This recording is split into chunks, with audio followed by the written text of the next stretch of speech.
Lord's voice channel వీక్షిస్తున్న మీ అందరికీ ప్రభు యేసు నామములో శుభాలు తెలియజేస్తున్నాను. ఈ ప్రత్యేకమైన సమయంలో మీతో మాట్లాడడానికి దేవుడిచ్చిన మంచి అవకాశాన్ని బట్టి దేవునికి వందనాలు. మనం the women in the Bible సిరీస్లో మనం చదువుకుంటూ ఉన్నాం. ఈరోజు మనం మాట్లాడబోయేది ఎవరి గురించి అని కనుక అంటే ఒక రాణి అయిన తల్లి గురించి మాట్లాడబోతున్నాం. ఈ దినాల్లో మన బిడ్డలకి చాలా క్లిష్టమైన సమస్యలు వచ్చినప్పుడు తల్లిగా తండ్రిగా మనం ఎలాంటి బాధ్యత తీసుకుంటున్నాం అన్నదానికి మరి మంచి ఉదాహరణగా లోకానుసారమైన జీవితంలో మనం ఉద్యోగంలోనూ ఆయా పనుల్లో బిజీగా ఉన్నప్పటికి కూడా మన బిడ్డలు ఎలా నడిపించుకోవాలో ఈ రాణి అయినటువంటి తల్లి జీవితాన్ని బట్టి మనం గ్రహించుకోవాల్సి ఉంటుంది. కనుక ఈ వాక్యాన్ని మనం ఆధ్యాత్మికంగా అర్థం చేసుకునే ముందు ప్రార్థనతో ప్రారంభించుకుందాం. స్తోత్రం ప్రభువా, పరిశుద్ధుడా, ఘనమైన తండ్రి, ఈ సమయంలో లార్డ్స్ వాయిస్ ఛానల్ వారి ద్వారా మాతో మాట్లాడడానికి మీరు ఇచ్చిన అవకాశం కొరకు వందనాలు. మీ ప్రియులను మీరు దర్శించండి ప్రభా. ఎవరైతే అనారోగ్యంలో, బలహీనతల్లో, ఆయా సమస్యల్లో, ఇరుకుల్లో, ఇబ్బందుల్లో, కష్టాల్లో, కన్నీటిలో ఉంటున్నారో అటువంటి వారికి ఆదరణ, ఓదార్పు దయచేయండి ప్రభా. నైనా వారి యొక్క ఉద్దేశాలు, హృదయ వాంఛలు నెరవేర్చే దేవుడు నీవే తండ్రి. అడుగుడి మీకు ఇవ్వబడినన్నావు కనుక ఈ సమయంలో మా బిడ్డల పక్షంగా మీ సన్నిధిలో ప్రార్థన చేస్తున్నాం. వారికి కావాల్సిన ప్రతి అవసరతను మీ సమృద్ధిలోని మీటే మీరు మహిమ పొందండి ప్రభా. ఇవన్నీ వాక్యం ధ్యానించుండగా తల్లులుగా, తండ్రులుగా ఈ లోకంలో మా బిడ్డల పట్ల మా బాధ్యత ఏంటో మేము తెలుసుకునే కృపను, ఆ జ్ఞానాన్ని మాకు పరిశుద్ధాత్మ తండ్రి తెలియజేయమనిసిగా మిమ్మల్ని కోరుకుంటూ ప్రభు అయిన యేసుక్రీస్తు నామములో ప్రార్థన చేస్తున్నాం తండ్రి, ఆమెన్. ద క్వీన్ మదర్ అని ఎవరి గురించి మనం అనుకుంటాం అని కనుక ఆలోచిస్తే దానియేలు గ్రంథంలో ఒక రాణి గారి గురించి మనం వింటాం. ఎందుకంటే ఆ యొక్క 5వ అధ్యాయము 10-12 వచనాలు మనం చూసినప్పుడు అక్కడున్న పరిస్థితులు ఏమిటి, ఎందుకు, ఆమె ఎవరు, ఆ రాణి గారి పేరు కూడా బైబిల్లో ఎక్కడ వ్రాయబడలేదు. కానీ ఆమె చేసిన ఆ యొక్క చిన్న పాత్ర చాలా గంభీరమైనటువంటి పాత్రగా నాకు అనిపించింది. ఈ మధ్య ఎవరితో డిస్కషన్లో కూడా ఆలోచన వచ్చినప్పుడు ఆలోచించాం. ఇక్కడ రాణి అంటే మరి బెల్షజర్ భార్య లేకపోతే బెల్షజర్ తల్లి అర్థం కాలేదు. కానీ మరలా పదే చదివితే కనుక ఖచ్చితంగా అక్కడ తేడా కనబడుతూ ఉంటుంది. చాలామంది భార్య చెప్పిందని అనుకుంటాం, కానీ భార్య కాదు, ఆమె అతని యొక్క తల్లి. అయితే ఎవరు ఈ రాణి అయినటువంటి తల్లి అయినటువంటి రాణి ఎవరు అని కనుక మనం ఆలోచిస్తే ఆమె అసలు బెల్షజర్ ఎవరు అని కనుక బైబిల్లోకి మనం వెళ్ళి చూసినట్టయితే బబులోన్ రాజు అయినటువంటి నెబుకద్నెజర్ యొక్క కుమారుడా లేకపోతే మనవడా అని అంటే గనక ఇక్కడ మనం గమనించినప్పుడు బెల్షజర్ అనగా ప్రొటెక్ట్ అని, అంటే ఆ యొక్క రాజ్యాన్ని కాపాడేవాడని అర్థం. కనుక బెల్షజరు ఆ యొక్క నెబుకద్నెజర్ యొక్క మనవుడని చారిత్రాత్మకంగా వివరణ వస్తూ ఉంది. అయితే దానియేలు గ్రంథం చెప్పగానే మనకు అన్ని దర్శనాలు, వాటి అర్థాలను వివరించినటువంటి దానియేలు గారు వీళ్ళు మనకు గుర్తొస్తూ ఉంటారు. అయితే బబులోన్ రాజు అయినటువంటి నెబుకద్నెజరు ఆయనకు వచ్చిన కళ్ళు, ఆ కళ్ళ యొక్క ఫలితాలు దానియేలు గారు వివరించిన తర్వాత ఆయన యొక్క మనవుడైనటువంటి బెల్షజర్ రాజుగా ఆయన సింహాసనాన్ని అధిష్ఠిస్తాడు. ఈ నెబుకద్నెజర్ యొక్క భార్య ఎవరు అన్నది, వారి భార్య పేరు చారిత్రాత్మకంగా మనం చూసినట్టయితే ఆమె పేరు బైబిల్లో రాయబడలేదు. కానీ 1982లో షియా చెప్పినట్లుగా నిటో క్రిస్ అని ఆమె నంబూదియా భార్య. ఈమె నెబుకద్నెజర్ యొక్క తల్లి. ఆమె రాణి అయినటువంటి రెగ్నెంట్ నిటోక్రిస్ అని పిలిచేవారంట. ఆమె తన భర్తతో కలిసి అనేక భవనాలు నిర్మించినట్లు చరిత్ర చెప్తా ఉంది. కనుక కొన్నిసార్లు తల్లి అంటున్నారు, లేకపోతే ఆవిడ అమ్మ నానమ్మ అని కూడా కొంతమంది చెప్తా ఉన్నారు. అయితే నెబుకద్నెజరు ఎలాంటి వాడు అంటే కనుక దేవుని శక్తి తెలుసుకున్నటువంటి వాడు. దానియేలు ద్వారా ఆయనకు వచ్చిన దర్శనాలు, ఆ దానియేలు యొక్క భక్తి మీద ఆ యొక్క తన అధిపతుల యొక్క పరివారం సవాలు విసిరినప్పుడు దానియేలు ఎలాగ సింహాల గుహలో రక్షింపబడ్డాడు, ఇవన్నీ కూడా ఆయనకు తెలుసు. అయితే ఇప్పుడు దేవుని శక్తిని గురించి తెలిసినటువంటి నెబుకద్నెజర్ యొక్క కుటుంబ వారసత్వం నుంచి వచ్చిన బెల్షస్సర్ ఎలాంటి వాడు అని కనుక ఆలోచిస్తే, దేవుని శక్తి తెలుసుకున్న దాని గురించి పట్టించుకోనివాడు. ఈ దినాల్లో ఈ సమస్య మనందరి గృహాల్లో ఉంది. మనం తల్లిదండ్రులు దేవుని యందు భయభక్తులు కలిగి ఉంటే బిడ్డలు లేకపోవటం, లేకపోతే బిడ్డలు దేవుని యందు భయభక్తులు కలిగి ఉంటే తల్లిదండ్రులు దేవుని యందు నమ్మకం లేకుండా జీవించడం, ఇవన్నీ మనం చూస్తున్నాం. అంటే వైవిధ్యాలు, చాలా విధమైనటువంటి పరిస్థితులు గృహంలో కనబడతా ఉంది. ఇక్కడ కూడా అదే పరిస్థితి. దేవుని గొప్పతనం గురించి ఎక్నాలెడ్జ్ చేయడం కానీ, దేవుణ్ణి పొగటం కానీ, దేవుని కంటే గొప్పవాడని చెప్పుకోవడానికి అతను ఇష్టపడ్డాడు కానీ, దేవుణ్ణి మాత్రము దేవునిగా సుపీరియర్ గాడ్గా ఆయన చూపించలేదు. తానే సుపీరియర్, దేవుని కంటే చాలా గొప్పవాడిని చూపించుకోవడానికి ఇష్టపడ్డాడు. దేవుని యందు భయభక్తులు లేనివాడిగా బెల్షస్సర్ మనకు కనబడతాడు. మరి ఇంకొక ప్రక్కనే అతని యొక్క పొగరు అన్నీ చూసి మరి దేవుడు పక్కనే ఒక మాదీయుడైనటువంటి దర్యావేషుని అక్కడ లేపాడు. ఆ యొక్క రాజ్యము అతను ముట్టడించే సమయంలో ఈ అజ్ఞాని అయినటువంటి బెల్షస్సర్ ఏం చేస్తాడంటే, తన అధిపతులందరినీ 1000 మందిని పట్టుకొని వారందరికీ ద్రాక్షారసం త్రాగడానికి తన అధిపతులతో 1000 మందిని కలుసుకుని ద్రాక్షారసం తాగుతూ తాను, తన అధిపతులను, తన రాజులను, రాణులను, తన ఉపపత్నులను వాటిలో ద్రాక్షారసం తాగినట్లు తన తండ్రి నెబుకద్నెజర్ యెరూషలేములోని ఆలయంలోని తెచ్చిన వెండి బంగారు పాత్రలు తెమ్మని ఆజ్ఞాపిస్తాడు. ఎంత మూర్ఖుడంటే, దేవుని ఆలయంలోని వస్తువుల్ని దేనికి వాడాలి? దేవాలయంలోనికే వాడాలి. అవి పవిత్రమైనవి. అవి దేనికి వాడుకుందాం అనుకుంటా అంటే నేను దేవుని కంటే గొప్పవాడిని. ఇది చాలా డేంజర్. ఈరోజు మనం చాలామంది దేవుడా గుడ్డ గోంగూర అంటున్నారు, కానీ దేవుని కంటే ఎవరైనా ఎక్కువగా ఊహించుకుంటే ఎండ్ రిజల్ట్ ఏంటంటే వాళ్ళ పతనం, వాళ్ళ నాశనం తప్ప మరి ఇంకేం లేదు. ఏదో ముందు పైకి వెళ్తున్నట్టు కనబడతారు, కానీ ఎంత స్పీడ్గా పైకి వెళ్తారో అంత స్పీడ్గా కింద పడిపోతారు.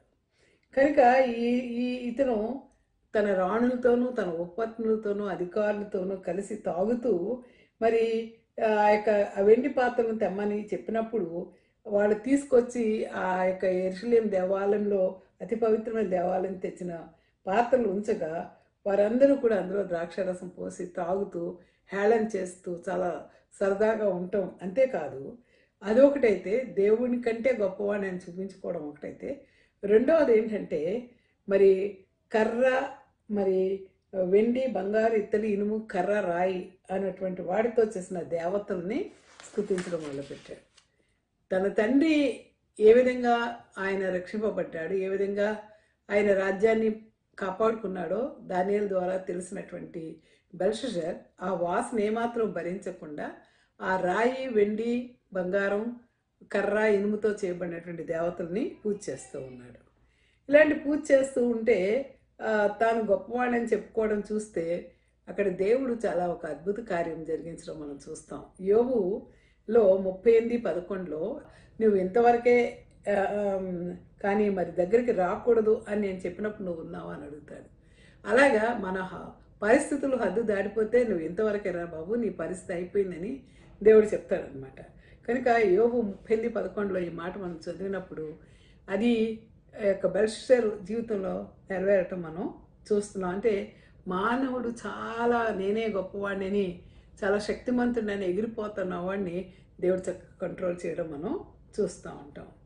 అతను ఆ విధంగా ఆడి పాడి ఆ దేవతలను స్తుతిస్తూ ఉంటే ఆ యొక్క రాజుగారి అంతఃపురంలో ఆ గోడ మీద నుంచి ఏమిటో కనబడిందంటే ఒక క్లియర్గా ఒక చర్య, భయంకరమైనటువంటి దేవుని చర్య కనబడింది. అదే టైంలో వాళ్ళు దేవుని ఆ బొమ్మల్ని స్తుతిస్తూ విగ్రహాలని పూజిస్తున్న సమయంలో మానవ హస్తపు వేళ్ళు, చెయ్యి కనబడలేదండి, వేళ్ళు మాత్రమే కనబడి ఆ దీపం దగ్గర రాజు యొక్క నగరు గోడ పూత మీద ఏదో ఒక వ్రాత రాయిచున్నారు. ఆ కంటిన్యూస్గా రాస్తా ఉంది.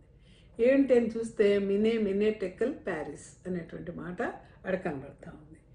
ఇది రాస్తూ ఉంటే ఆ చేతులు, ఆ వేళ్ళు, అంటే ఈ ఫింగర్సే కనబడతాయి, ఇంకేం కనబడట్లేదు. అవి రాస్తుంటే అంతవరకు నా అంతటా గొప్పవాళ్ళు లేడు, నేను దేవుడి కంటే గొప్పవాడు అనుకున్న వీరి పొగరంతా కిందకి దిగజారిపోయింది. జారిపోయి భయపడిపోయాడు. ఎందుకంటే వెంటనే రాజు భయపడిపోయాడు. అతని ముఖం వికారమయ్యను అని ఉంది వాక్యంలో.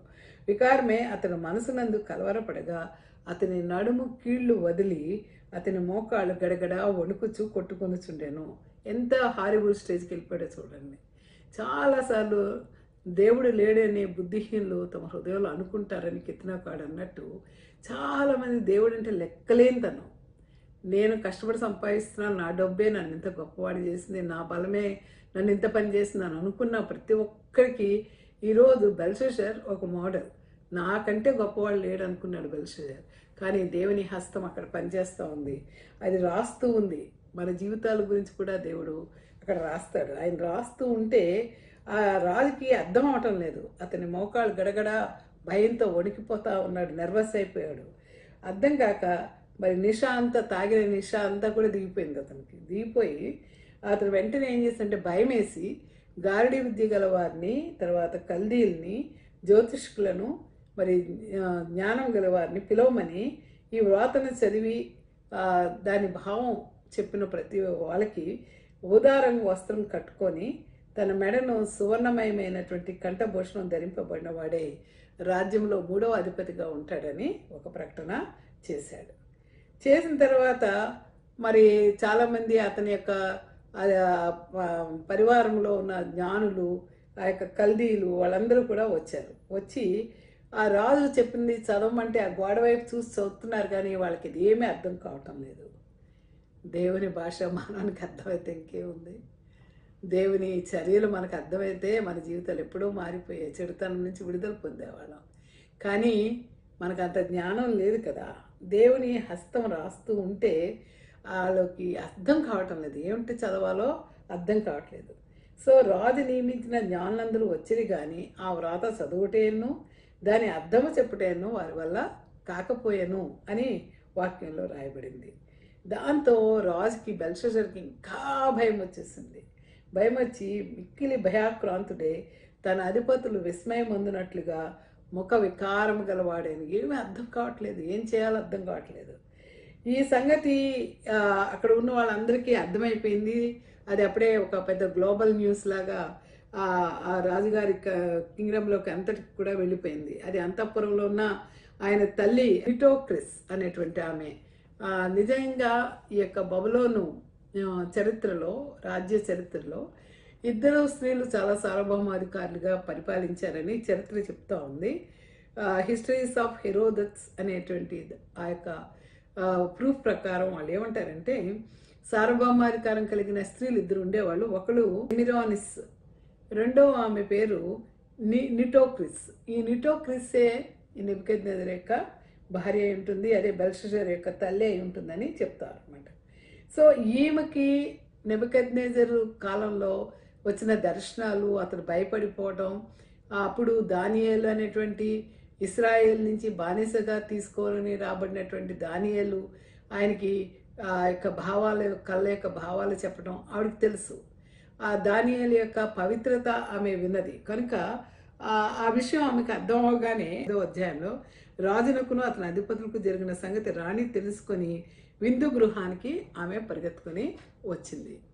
ఆమె వచ్చి ఏమంటుందంటే, రాజు చిరకాలం జీవించునుగాక, నువ్వు చాలా కాలం బ్రతకాలన్నది నా ఆశ అని చెప్తూ, నీ తలంపులు నిన్ను కలవరపరచనీయకు, నీవు కంగారు పడిపోయి మరి వికారం పొందిన ముఖం కనబడుతుంది, నిన్ను కలవరపరచుకోనివ్వద్దు, నీ మనసు నిబ్బరముగా ఉండనిమ్ము. ఈ రాజ్యంలో ఒక మనుషుడు ఉన్నాడు, నీ రాజ్యంలో ఒక మనుషుడు ఉన్నాడు, నీకు తెలుసా? నీ నాన్నగారి టైంలో దానియేలు అనే ఒక ఆయన ఉండేవాడు, నువ్వు వచ్చాక ఆయన్ని పక్కన పడేసావు, ఆయన ఒక పనికిమాలిన వాడిగా చేసావు. ఇప్పుడు ఆయన ఉన్నాడు, ఆయన ఇంకా ఇక్కడే ఉన్నాడు, ఎందుకంటే నేను ఆయన దగ్గర చాలా దేవుని గురించి నేర్చుకుంటున్నాను. ఆ విషయం ఆవిడ చెప్పకుండా, దానియేలు అనేటువంటి ఒక మనుషుడు, ఈ రాజ్యంలో ఒక మనుషుడు ఉన్నాడు, అతను పరిశుద్ధ దేవతల ఆత్మ గలవాడు, అతను పరిశుద్ధమైన దేవతల ఆత్మ గలవాడు. నీ తండ్రి కాలంలో అతడు దైవ జ్ఞానము వంటి జ్ఞానమును బుద్ధియు తెలివియు గలవాడేనుట నీ తండ్రి కనుగొను గనుక నీ తండ్రి అయిన రాజుకు నెబుకద్నెజరు శకునుగాండ్రకును గారడీ విద్య గల వారికిని కల్దీలకును జ్యోతిష్యులకును పై అధిపతిగా అతను నియమించను. అతను ఎవరు నియమించాడు? జ్ఞానం గల వారి మీద, గారడీ విద్య గల వారి మీద, శకునుగాండ్ర మీద, జ్యోతిష్యుల పైన అధిపతిగా అతన్ని నియమించను. ఈ దానియేలు ఎలాంటి వాడంటే శ్రేష్టమైన బుద్ధి కలవాడే, కలలు తెలియచేయుటకును మర్మములను బయలుపరచుటకును కఠినమైన ప్రశ్నలకు ఉత్తరం ఇచ్చుటకును జ్ఞానమును తెలివియు గలవాడుగా కనబడను. అతను ఎలాంటి వాడు? ఎవరు చెప్పలేనటువంటి విషయాలు, కలల యొక్క భావాలు కానీ, మరి మర్మాలు, రహస్యాలకు బయలుపరచడంలో కానీ, కఠినమైన ప్రశ్నలు వచ్చినప్పుడు వాటికి ఉత్తరం ఇవ్వడానికి కానీ మంచి జ్ఞానమును తెలివియు గలవాడుగా ఉన్నాడు కనుక రాజు అతనికి ఏమని పేరు పెట్టాడంటే బెల్తెషాజర్, అంటే చాలా తెలివైన వాడు అనే పేరు పెట్టాడు. ఆయన్ని ఇప్పుడు పిలువు, నువ్వు బెల్షజర్వి, ఆయన బెల్తెషాజర్, అతడు జ్ఞానవంతుడు, ఆయన్ని పిలువు అని చెప్పినప్పుడు దానియేలుని పిలువనంపము. అతడు దీని భావం, ఈ గోడ మీద రాయబడిన రాత భావం ఆయనే చెప్తాడు. అంటే దేవుడు ప్రతి పరిస్థితిని కూడా తన కంట్రోల్లోకి ఎలా తీసుకొస్తాడంటే, ఒక పక్కన అతడు విగ్రహారాధన, బెల్షజర్ దేవుని కంటే గొప్పవాడిని అని చెప్పుకున్నాడు, విగ్రహాలను పూజిస్తున్నాడు, దైవ దూషణ చేస్తూ ఉన్నాడు. అలాంటి వాడికి బుద్ధి చెప్పడానికి దేవుడు చేసిన పని ఏంటంటే, అతని ఆస్థానంలో ఉన్న వాళ్ళు ఎవరు చెప్పలేకపోయారు. ఇప్పుడు తల్లి ఎక్కడో ఉండి దేవుని సన్నిధిలో నిజమైన దేవుడు ఎవరో తెలుసుకుంది దానియేలు ద్వారా. కనుక కష్టకాలంలో తన కుమారుడు, తన మనవడు ఉన్నాడనే భయంతో ఆమె పరిగెత్తుకొని వచ్చి దానియేలు గురించి చెప్తుంది. ఆయన మర్మాలు తెలియజేసేవాడు, కళ్ళభావాలు తెలియజేసేవాడు, కఠినమైన ప్రశ్నలకు ఉత్తరం ఇవ్వగలిగిన జ్ఞానము తెలివి కలిగి అతి పవిత్రుడైనటువంటి వ్యక్తి ఉన్నాడు. ఆయన నువ్వు పిలువనంపు, నువ్వు ఆయన్ని పనికిమాలినవాడుగా యూజ్లెస్గా చేసావు, ఇప్పుడు ఆయనతో నీకు పనుంది, పిలువు అని ఆ తల్లి చాలా చెప్పింది. ఈరోజు నా బిడ్డలో, నీ బిడ్డలో ఇలాంటి పరిస్థితులు ఉంటే మనం చెప్పగలుగుతున్నామా? దేవుని విడిచిపెట్టి వాళ్ళు లోకానుసారంగా జీవిస్తున్నప్పుడు దేవుని బిడ్డల్ని పరిచయం చేయగలుగుతున్నామా? దేవుని బిడ్డలతో సహవాసం పొందుకోమని ఇంత ధైర్యంగా చెప్పగలుగుతున్నామో మనం ఆలోచించుకోవాలి. వారు దానియేలుని పిలువనంపించినప్పుడు అతడు రాగానే రాజు ఇట్లన్నో, రాజుకు నా తండ్రి యోదయలో నుండి ఇక్కడికి తీసుకుని వచ్చిన చెర సంబంధమగు యూదుల్లో ఉండు దానియేలు నువ్వే కదా, నిన్ను చెరగా తీసుకొచ్చిన ఒక యూదుడు నువ్వే కదా అంటూ దేవతల ఆత్మయు వివేకమును బుద్ధియు నీ విశేష జ్ఞానమును నీ ఎందున్నవని నిన్ను గూర్చి ఉంటుంది. దేవతల యొక్క జ్ఞానం, దేవతలు చెప్పగలిగిన జ్ఞానం నీలో ఉందని, తర్వాత ఆత్మయు వివేకమును బుద్ధియు విశేష జ్ఞానము నీ ఎందున్నవని నిన్ను గూర్చి ఉంటుంది. ఈ వ్రాత చదివి దాని భావం తెలియచెప్పాలని జ్ఞానులను, గారడీ విద్య గలవారిని మరియు నా ఆస్థానంలో ఉన్న ప్రతి ఒక్కరిని నేను వారిని పిలిపించి తిని, కానీ వారి సంగతి యొక్క భావమును తెలియలేకపోయారు. కనుక అంతర్భావములను బయలుపరచుటకును కఠినమైన ప్రశ్నలకు ఉత్తరం ఇచ్చుటకును నువ్వు సమర్థుడు అని నిన్ను గుచ్చి విని ఉన్నాను. నా తల్లి చెప్పింది, నువ్వు కఠినమైన ప్రశ్నలకు సమాధానం ఇస్తావని, తర్వాత అంతర్భావాలను బయలుపరిచే జ్ఞానవంతుడు అని విన్నాను. కనుక ఈ వ్రాతను చదువుటకును దాని భావమును తెలియచెప్పుటకును నీకు సఖ్యమైన ఎడలా నువ్వు చెప్పగలిగితే, మళ్ళా చెప్తున్నాడు, నేను నీకు ఉదారంగు వస్త్రం కప్పి, రాజుగారు వేసుకునే డ్రెస్ నీకు కప్పి, రాజరికంలో 3వ స్థానంలో నిన్ను, మరి నీ మెడలో సువర్ణ భూషణాన్ని ధరింపచేసి 3వ అధిపతిగా ఏలుదు అనగానే నేనేదో ఆహా అనుకునేదాన్ని. కానీ దానియేలు ఏమన్నాడంటే, నువ్వు చాలా బాగా చెప్పావు, అవన్నీ కూడా నాకు అక్కర్లేదు అంటూ, నీ దానమును నీ వద్ద ఉంచుకో, నువ్వు రాజు అయితే గొప్పడివే, కానీ నీ దానాలు నాకు అక్కర్లేదు, నీ బహుమానంలో మరి ఎవరికైనా ఇమ్ము. దేవుని బిడ్డలు ఎలా ప్రవర్తిస్తారు, అంతేగాని పట్టుకెళ్ళరు, ఆశపడరు వాళ్ళు దేనికోసం. అందుకే ఆయన ఏమంటే, నీ దానాలు నీ దగ్గర ఉంచుకో, నీ బహుమానాలు మరి ఎవరికైనా ఇవ్వు. అయితే నేను ఈ వ్రాతను చదివి దాని భావమును రాజును గురించి తెలియచెప్పెదను. ఈ భావం ఏంటో దాని రాజునకు నేను తెలియచెప్తాను అన్నప్పుడు, రాజా చిత్తగించుము. చూశాడు, ఆయనకు వెంటనే అర్థమైపోయింది, దేవుని రాత దేవునిలో ఉన్నవాడికి అర్థమవుతుంది.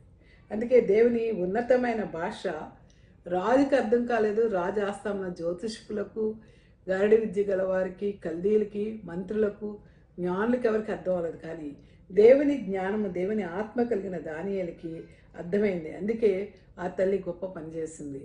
తన కుమారుడు ఈ విధంగా అయినా తెలుసుకుంటాడని చెప్పి దానియేలు యొక్క పరిస్థితులంతటినీ కూడా, తనకు తెలిసిందంతా కూడా దానియేలు గురించి ఆమె చెప్పింది.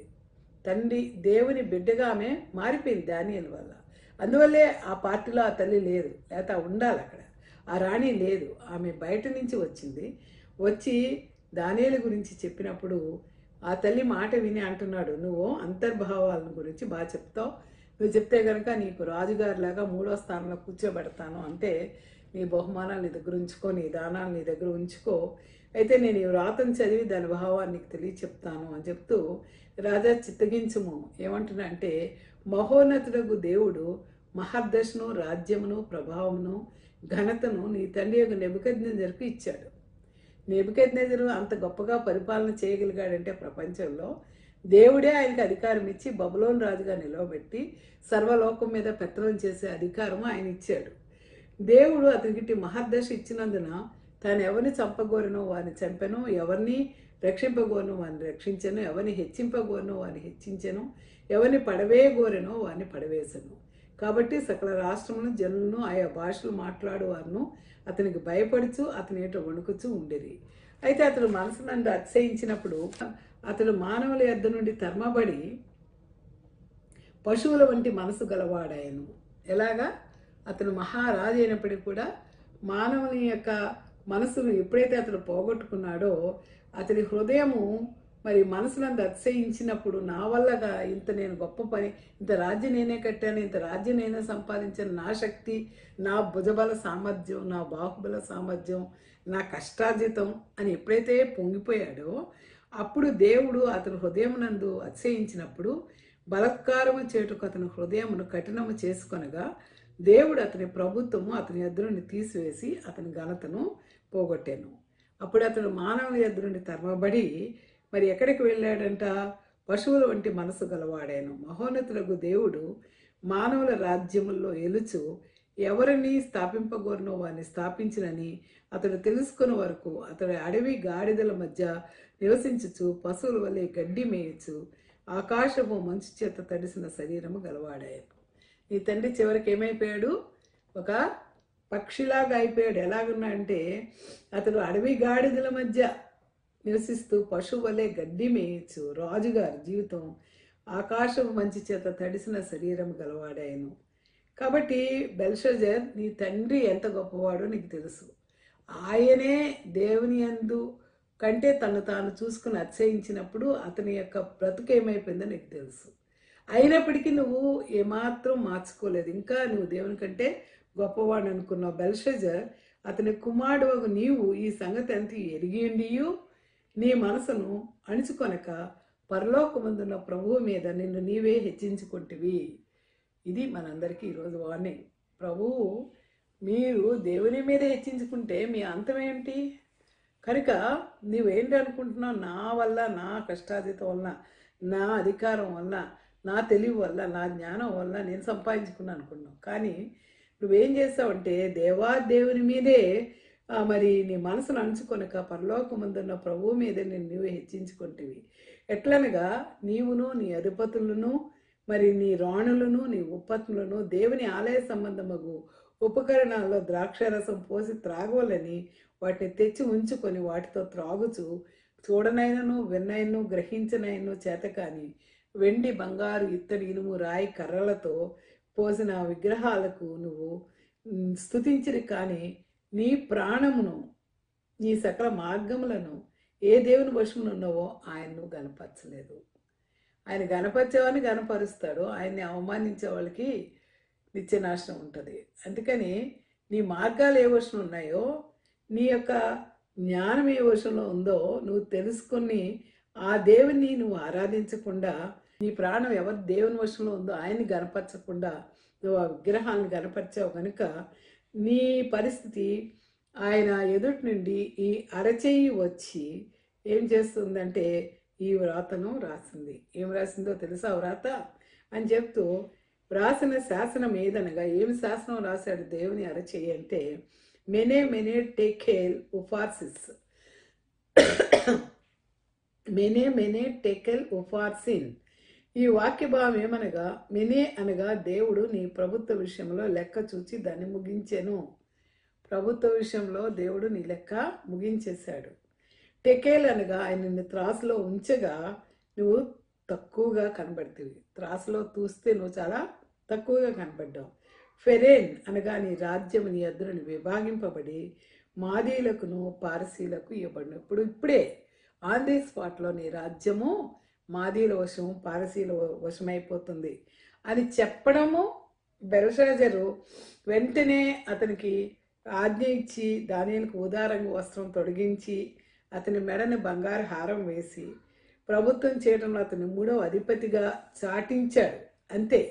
ఆ రాత్రి మరి మాదీయులు యొక్క దర్యావేషు ఆ యొక్క పట్టణాన్ని చుట్టుముట్టి ఈ యొక్క బెల్షజర్తో పాటు అతని తల్లి కూడా గొప్ప సాక్ష్యం చెప్పిన ఆ తల్లి, ఆ కుటుంబీకులందరూ కూడా ఆ రోజు హతుడైపోయాడు. ఆ రోజు ఆ రాజ్యం నాశనం అయిపోయింది. ఆ తల్లి చివరికి ఏంటంటే తన కుమారుడికి నీ మార్గం ఏంటి, నీ స్థానం ఏంటో ఆవిడ చెప్పగలిగింది. అంటే అంత గొప్ప చరిత్ర కలిగిన బబులోను రాజ్యము ఎలా పతనమైపోతుందో ఆమె దేవుని యందు భయభక్తులు కలిగి ఉండటం ద్వారా ఆమె ద్వారా దేవుడు ఈ ప్రవచనం అనేది ఆ యొక్క బెల్షజర్కి వినిపించడం అనేది మనం చేస్తూ ఉన్నాం. కనుక ప్రియులారా, మన బిడ్డలు మరి ఆమె తల్లిగా చేసిన పని ఏంటంటే వాడు తిని త్రాగి ఉన్నప్పుడు ఆ యొక్క పరిస్థితుల్లో ఆమె అతన్ని గద్దించలేకపోయినా ఆ యొక్క వాక్యము దేవుని అరచేయవచ్చు రాసిన వ్రాతను బట్టి మరి తన కుమార్ని సంధించడానికి, వారి జీవితాన్ని మార్చడానికి ఆమె చిన్న ప్రయత్నం ఏంటంటే తన యొక్క ప్రయత్నం ఆమె ఏం చేసిందంటే దేవుని యందు భయభక్తులు కలిగినటువంటి అర్థం చెప్పగలిగినటువంటి దానియేలు యొక్క జీవితాన్ని కుమారునికి మళ్ళా గుర్తు చేసింది. ఈరోజు మన బిడ్డలకి మనం దైవ సేవకుల గురించి కానీ, దేవుని బిడ్డల గురించి కానీ, దేవుని వాక్యముల గురించి కానీ మనం ధైర్యంగా చెప్పగలుగుతూ ఉన్నామా? తల్లిగా మనం చేయాల్సిన పని మనం చేస్తున్నామంటే ఆమె చాలా నిజమైన విశ్వాసి కనుక భయంకరమైన కల్దీల అన్య దేవతలలో ఆమె ఫాలో అవ్వకుండా, ఆ విగ్రహారాధనలో ఫాలో అవ్వకుండా దానియేలు దగ్గర దేవుని జ్ఞానాన్ని నేర్చుకుంటూ సత్య స్వరూపాన్ని తెలుసుకుంటున్న తల్లిగా, దీనురాలుగా మనం గమనిస్తూ ఉన్నాం. అందుకే ఆమె రాజుగారి విందులో పాల్గొనలేదు, వినోదాల్లో, డిన్నర్ పార్టీస్, బాల్ డాన్సెస్లో ఆమె ఎక్కడా లేదు, భోజనంలో లేదు. ఆమె చూసిన వాళ్ళంతా షీఈ్ టూ రిలీజియస్ అనే ఒక డ్రామా డైలాగ్ వేసేవారు.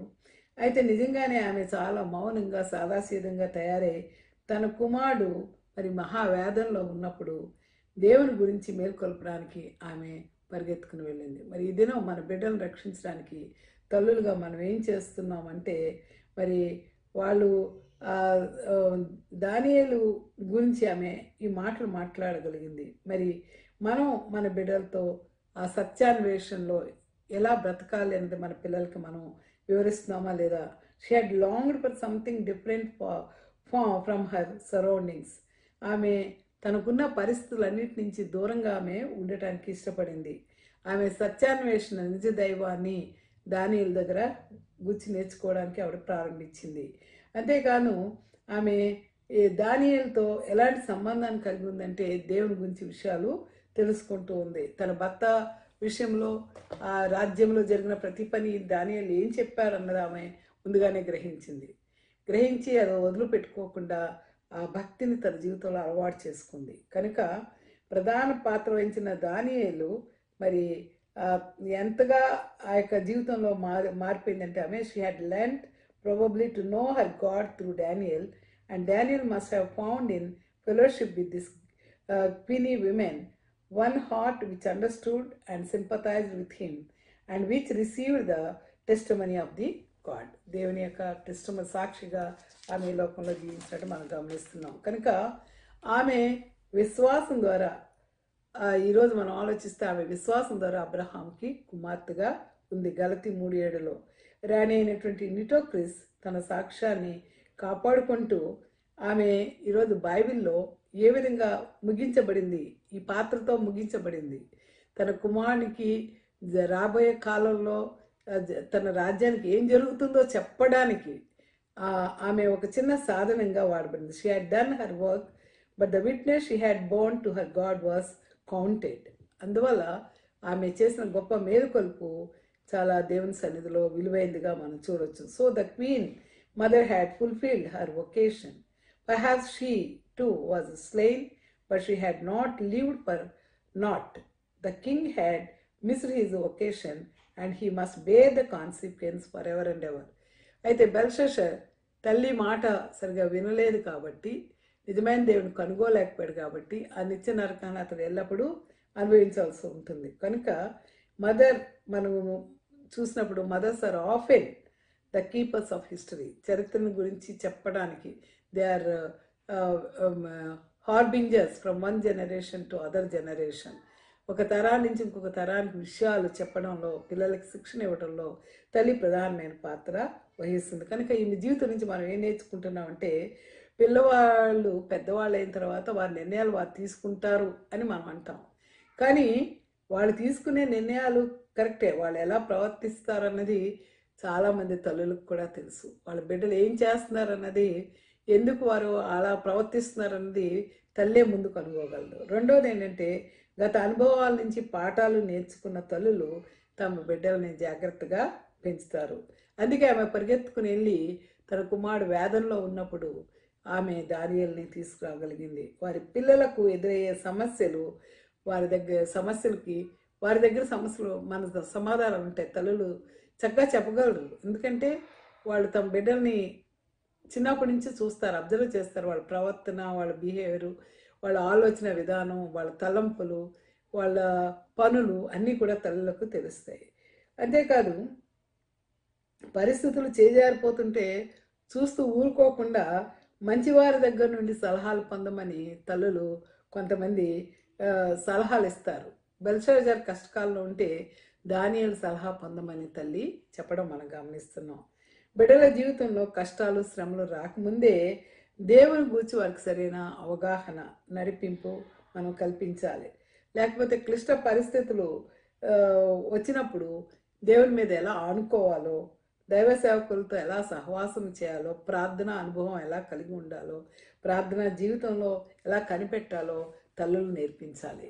ఇది తల్లిదండ్రులు చేయకపోతే ఈ బెల్షాజర్ ఎలాగ చరిత్రలో హీనుడిగా చనిపోయాడో, ఈరోజు మన బిడ్డల యొక్క చరిత్ర కూడా అదే విధంగా ముగుస్తుంది. కనుక రాణి అయినటువంటి తల్లి ఎంత ఆమె చేసిన ఈ గొప్ప కార్యాన్ని బట్టి ఆమె నిటోక్రిస్ ఎంతగానో ఈరోజు అనేక మంది చేత ఆమె పొగడబడతా ఉంది. ఆమె పాత్ర ఘనంగా ప్రశంసించబడుతూ ఉంది. కనుక మనం తల్లులుగా మన బిడ్డలకి ఏమి విడిచిపెట్టి వెళ్ళాలన్నది మనం దేవుని వాక్యానుసారంగా చూసుకుంటూ, మనం బైబిల్లో అనేక మంది తల్లుల యొక్క మాదిరికరమైన జీవితం మన ముందు ఉంది. అవి దృష్టాంతాలుగా మనకు వివరించబడ్డాయి. వాటిని మనం ఫాలో అయ్యి మన బిడ్డలకు మంచి తల్లులుగా ఉండాలని కోరుకుంటూ నేను సెలవు తీసుకుంటున్నాను. ప్రార్థన చేసుకుందాం. స్తోత్రం ప్రభా, ఈ ప్రత్యేకమైన సమయంలో ప్రభా, రాణి అయినటువంటి తల్లి ద్వారా మీరు నాతో మాట్లాడారు. బెల్షాజర్ ఎలా పతనమైపోయాడో తండ్రి, ఈ దినాల్లో మా బిడ్డలు కూడా అనేక మంది నాయన నశించిపోకున్నట్టు యవ్వనస్తులైన ప్రతి ఒక్కరిని కూడా మీరు దర్శించండి. వారికి మాదిరికరమైన జీవితం చెప్పడానికి తల్లిదండ్రులకు సరైన ఆత్మ జ్ఞానం ప్రసాదించండి ప్రభా.